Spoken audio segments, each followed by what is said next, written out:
Hello good morning dear students. कैसे हैं आप लोग। Welcome to all of you on your own channel economy Chanakya Jitendra Singh. As you know myself Jitendra Singh and you are studying with me Indian economy regarding the UPSC PT 2020-21 current affair series. तो ठीक है, चलिए हम लोग आगे बढ़ते हैं।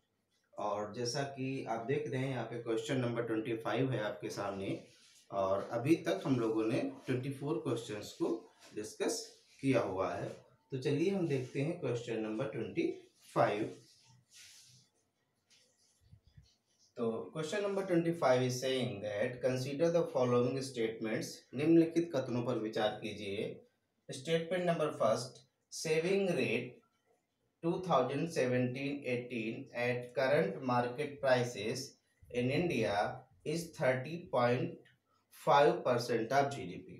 इसके पहले क्वेश्चन में जो क्वेश्चन नंबर 24 था उसमें आपने पढ़ा था, उसमें आपने आपको इन्वेस्टमेंट रेट के बारे में बताया था। अब ये जो क्वेश्चन नंबर 24 था 25 है, ये जो भी इकोनॉमिक सर्वे आया है तो उससे ये इकोनॉमिक सर्वे में डेटाज दिए गए थे, तो वहां से डेटा जो है लिए गए हैं आपका जो आर्थिक सर्वेक्षण था।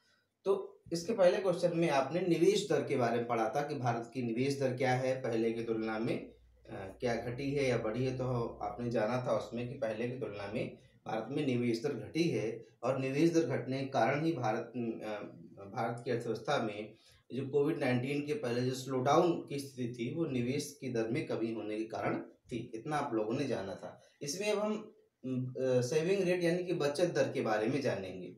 तो बचत दर है ना, तो जो बचत दर किस ईयर की बात कर रहे हैं, निवेश दर में भी हमने 2017-18 की बात की थी, और सेविंग रेट में भी हम 2017-18 ईयर की ही बात करेंगे।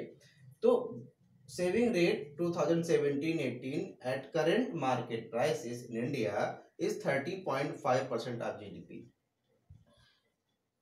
भारत में चालू बाजार मूल्यों पर 2017-18 में जो बचत दर थी वह जीडीपी का 30.5% थी।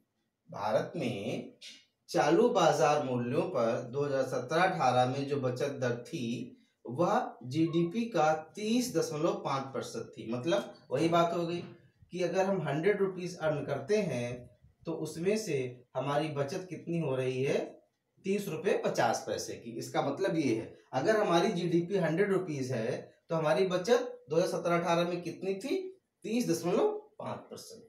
नेक्स्ट स्टेटमेंट आपका है, इन 2007-8 saving rate was 36.8% of GDP.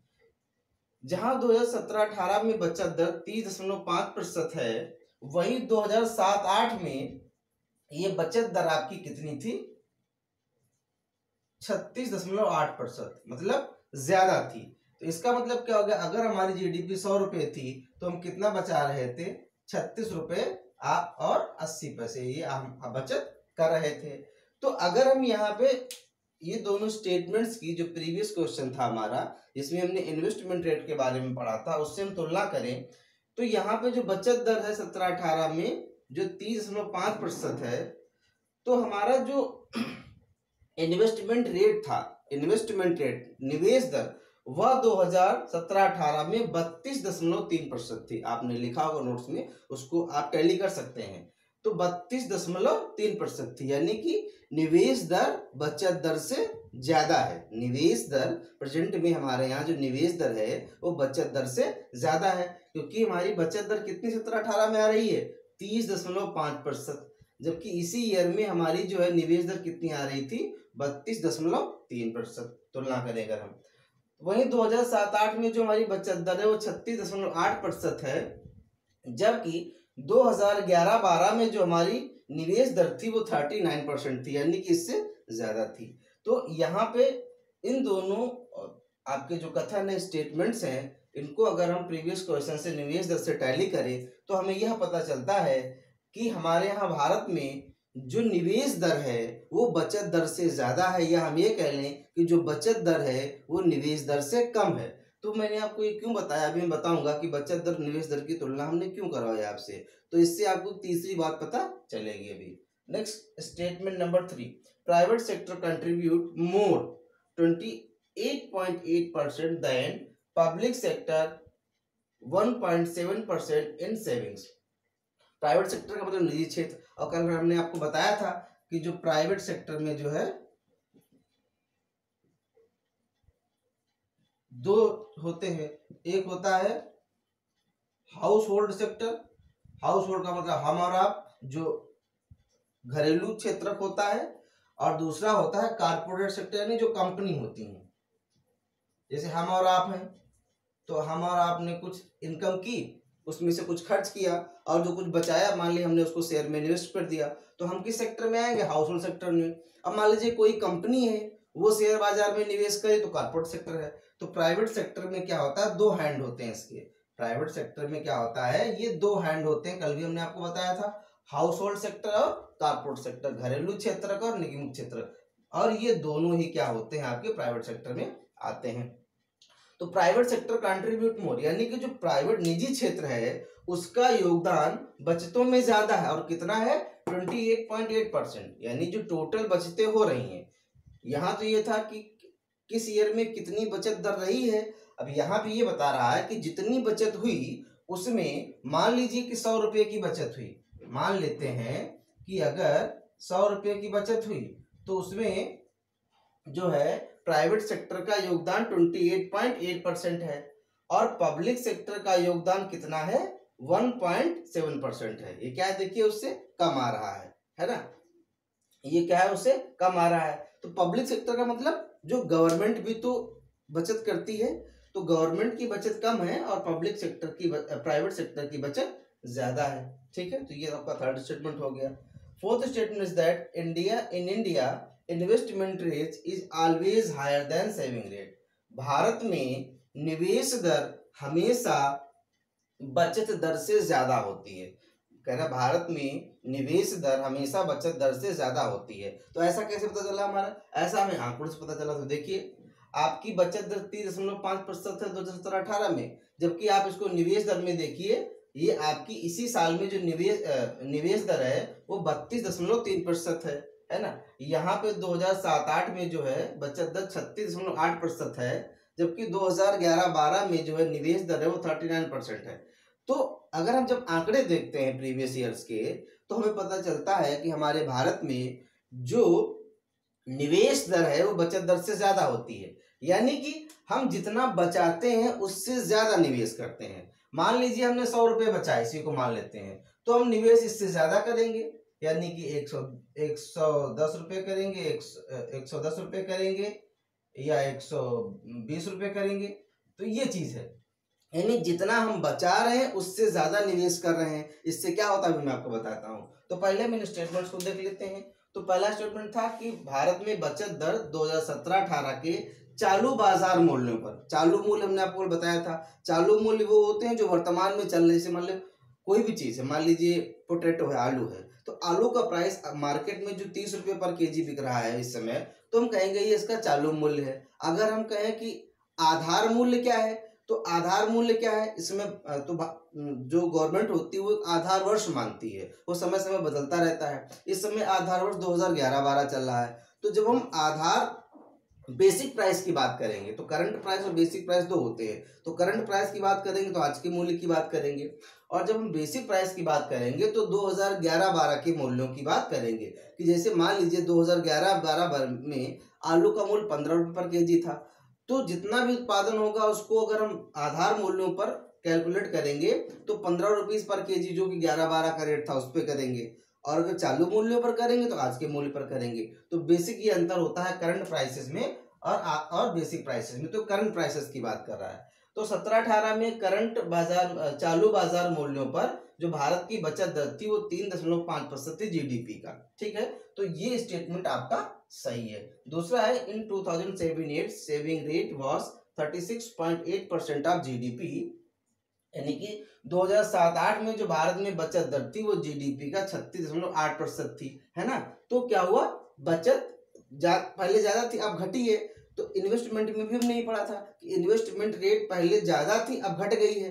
तो अब देखिए, कल हमने आपको बताया था कि अगर इन्वेस्टमेंट घटता है तो क्या होता है, आपका ग्रोथ प्रभावित होती है। इन्वेस्टमेंट कम होगा तो ग्रोथ कम हो जाएगी, है ना। और ग्रोथ कम हो जाएगी तो क्या, उपभोग कम हो जाएगा, उपभोग कम हो जाएगा तो मांग कम हो जाएगी, और डिमांड कम हो जाएगी तो फिर क्या होगा, अनएम्प्लॉयमेंट आता है और मंदी की स्थिति आती है ना। तो अब इन्वेस्टमेंट कैसे होता है, इन्वेस्टमेंट बचत से प्रभावित होता है। क्यों, अगर हम कुछ अर्न कर रहे हैं, मान लीजिए यहाँ पे हम अर्न कर रहे हैं, हमारी अर्निंग है 100 रुपीज, है ना। तो 100 रुपीज में जब हम कुछ बचत करेंगे तभी तो हम निवेश करेंगे उसको। अगर हमने 100 में 100 खर्च कर दिए तो निवेश करने के लिए कुछ बचा ही नहीं। हाँ, मान लीजिए यहाँ पे 100 रुपए में हम 50 रुपए खत्म कर रहे हैं, और 50 रुपए अब जो बचत है हमारी उसको हम निवेश करेंगे, उसको हम क्या करेंगे, निवेश करेंगे। तो फिर निवेश से क्या हमने आपको बताया, तो जो क्या आपका निवेश होता है वो क्या होता है, बचत से ही तो जनरेट होता है। आपका निवेश किससे जनरेट होगा, बचत से जनरेट होगा।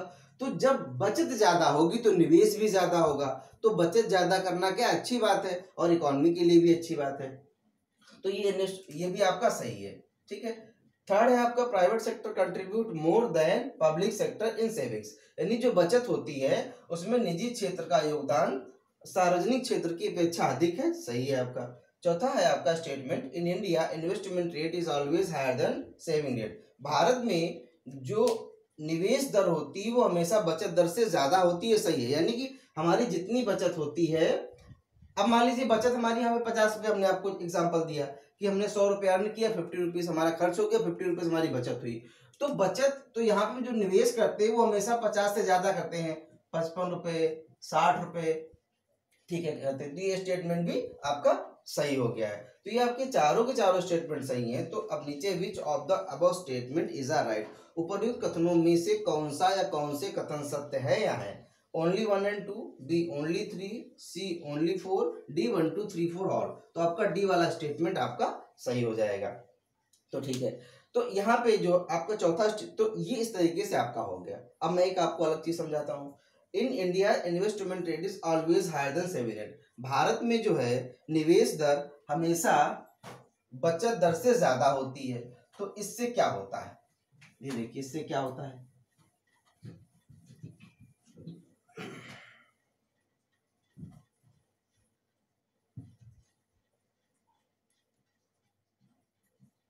भारत में निवेश दर हमेशा बचत दर से ज्यादा होती है।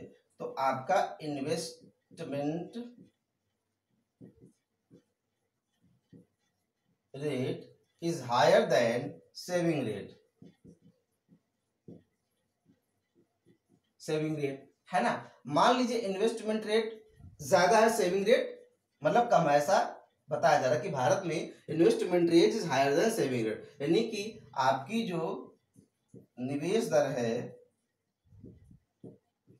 वह बचत दर से ज्यादा होती है। अब मान लीजिए कि निवेश दर आपकी जो है 10% है और आपकी जो बचत दर है वो 8% है। तो इन दोनों में डिफरेंस कितना है, इन दोनों में जो डिफरेंस हो गया वो 2% का हो गया। तो ये जो 2% का आपका जो डिफरेंस है, ये आपका जो है 2% का डिफरेंस आया है, तो इसे ही हम कहेंगे current account deficit, current account deficit, यानी चालू खाते का घाटा, चालू खाते का घाटा, है ना। जो चालू खाते का घाटा होता है वो बेसिकली आपका यही होता है।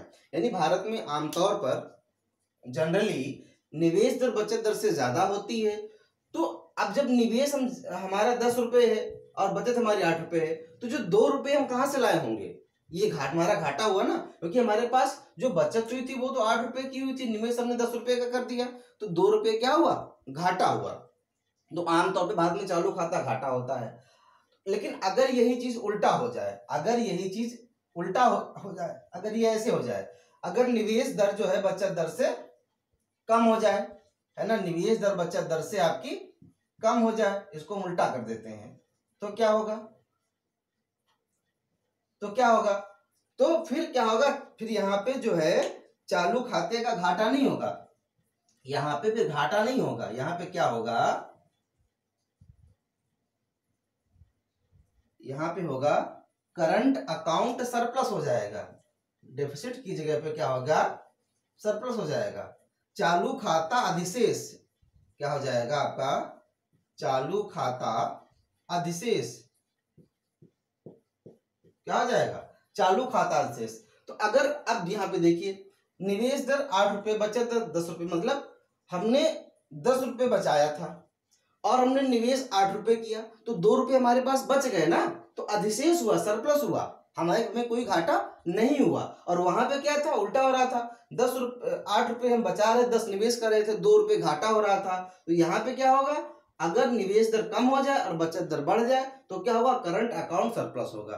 तो ये बारीकियां आपको जाननी है, आपको कोई आंकड़े नहीं रटने, वो जो आंकड़े मैं आपको बता रहा हूँ उनका बेसिक पर्पज आपको इस चीज को समझाना है। तो यूपीएससी आपसे यही डिमांड करती है, या आपके जो सिविल सर्विसेज होती हैं वो आपसे यही डिमांड करती हैं कि आप चीज़ों को समझें, आप चीज़ों को समझने की स्थिति में हो, उनको रटने की स्थिति में नहीं है। तो रटने वाला कोई काम आपको नहीं करना है, आप बस हमारे साथ चलते रहिए, हम आपको एक एक चीज़ बहुत अच्छे तरीके से आपके दिमाग में एकदम बैठा देंगे कि आपको एग्जाम में फिर कोई दिक्कत नहीं आने वाली है। तो आप समझ गए कि एक तो ये होगा कि भारत में हमेशा ही क्या होता है, जो निवेश दर होती है बचत दर से ज्यादा होती है ना। तो निवेश दर और बचत का दर का जो अंतर है, तो क्योंकि हमारे यहाँ निवेश दर ज्यादा है इसलिए चालू खाते का घाटा होता है। तो अंतर ही जो होता है वो या तो घाटा होगा या क्या होगा, आपका अधिशेष होगा, यानी कि या तो डेफिसिट होगा या सरप्लस होगा। तो अगर निवेश दर बचत दर से ज्यादा है तो घाटा होगा, और अगर निवेश दर बचत दर से कम है तो क्या होगा, वो अधिशेष होगा। तो ये चीज आपने यहाँ पे जान लिया है। तो इस तरीके से आप इसको अपने नोट्स में अपडेट करेंगे। और जैसा कि मैं आपको पहले भी बता चुका हूँ कि आपको जो यहाँ पे करंट अफेयर्स का जो है इकोनॉमी आप पढ़ रहे हैं मेरे साथ में, तो और चूंकि अभी आपका कोई लॉकडाउन खुलने की कोई संभावना है नहीं और एग्ज़ाम तो आपको के कभी ना कभी होने ही होंगे, तो हमने डिसाइड किया है कि अब हम इकोनॉमी के साथ साथ में आपका इकोलॉजी और इन्वायरमेंट भी आपको देंगे, इकोलॉजी एंड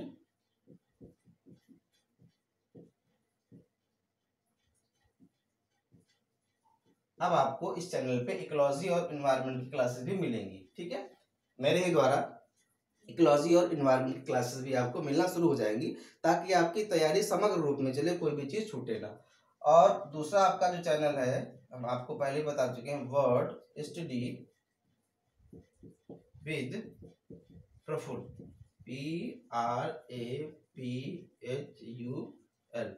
तो वर्ड स्टडी विद प्रफुल पे, इसमें प्रफुल सर के द्वारा जो है इंडियन पॉलिटी, भारतीय राज्य व्यवस्था शुरू किया जा चुका है। तो वहां पे वो दो चीजें देखेंगे, यहाँ पे आपकी इंडियन पॉलिटी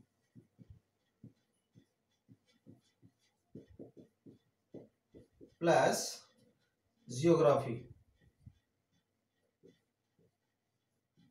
ठीक है।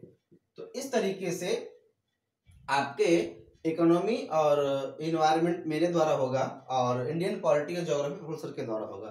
तो इस तरीके से फिलहाल आपकी 4 चीजें यहाँ पे कवर होंगी, तो आपकी तैयारी एक समग्र रूप में चलेगी और हम चाहते हैं कि आपकी तैयारी अच्छे रूप से चले, इसलिए हम उस पर मेहनत कर रहे हैं। तो ठीक है, आप इस क्वेश्चन को अपने नोट्स में अपडेट कीजिए, इसको समझिए, कोई दिक्कत हो तो कमेंट करके पूछिए। तो फिर नेक्स्ट वीडियो में हम लोग फिर मिलेंगे, तब तक के लिए नमस्कार।